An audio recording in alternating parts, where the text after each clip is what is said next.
In a historic win for the labor movement, warehouse workers on Staten Island, New York, have voted to form the first union inside an Amazon facility in the U.S.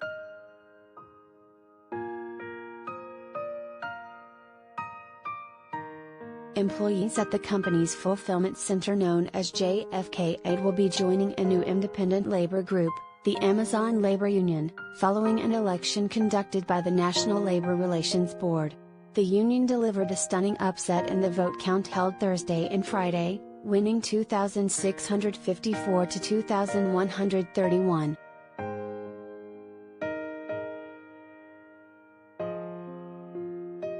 If the Labor Board certifies the results to make them official, then the world's largest online retailer will be obligated to bargain with a union representing several thousand of its employees, something it has never had to do except overseas.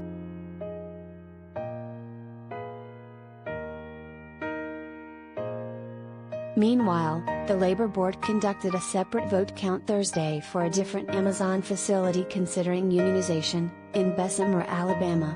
Workers voted 875 to 993 against joining the retail, wholesale, and department store union, but more than 400 other ballots have been challenged and remain unopened, meaning the union could still win after the board determines those voters' eligibility.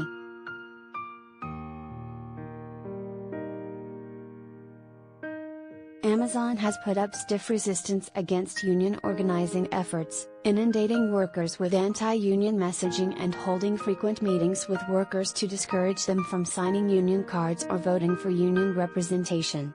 Disclosure filings that Amazon submitted to the Labor Department on Thursday indicate the company spent $4.3 million last year on labor consultants who help employers defeat organizing drives.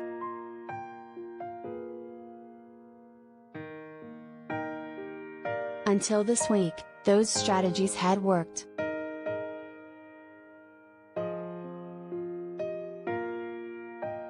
The labor victory in Staten Island is all the more remarkable because of the union's unlikely roots.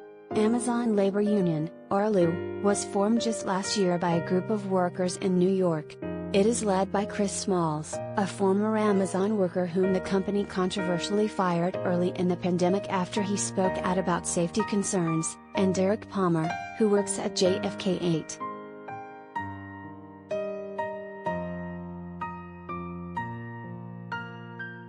Most unions have a large staff, including professional organizers, who are paid through workers' dues to carry out the union's work. But ALU has not been around long enough to have the resources of an established union. Smalls, Palmer and their fellow pro-union workers organized relentlessly outside the Staten Island facility, holding cookouts, speaking with workers about the campaign and urging them to sign union cards.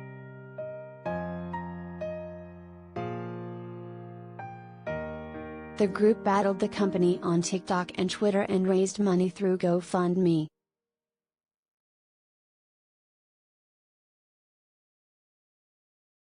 Now, the young union will face an even greater challenge, negotiating a first collective bargaining agreement with one of the most powerful companies in the world. It can take years for a union to secure a first contract, and some never manage to. Amazon would have a strong incentive not to offer the union a decent deal, for fear it would only encourage more unionization elsewhere.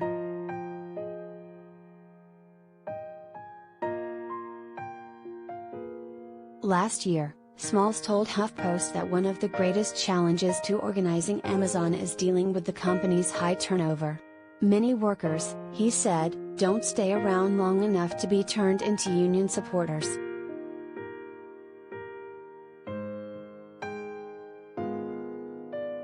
That's the name of Amazon's game, hire and fire, he said at the time. They know that people don't want to be here long, that these jobs break you down physically and mentally.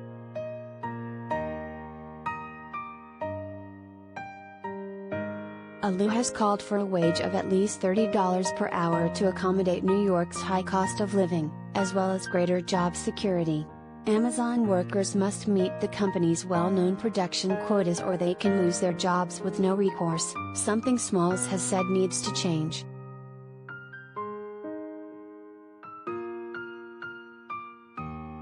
"We demand to be treated as human beings and not mere replaceable appendages to the robots and algorithms that run the warehouses," ALU says on its website.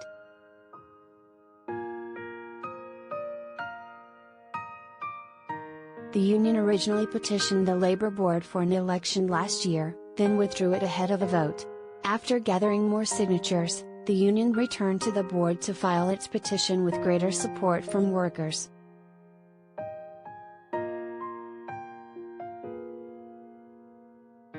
Later this month, workers at another, smaller Amazon facility on Staten Island are expected to vote on whether to join the ALU as well.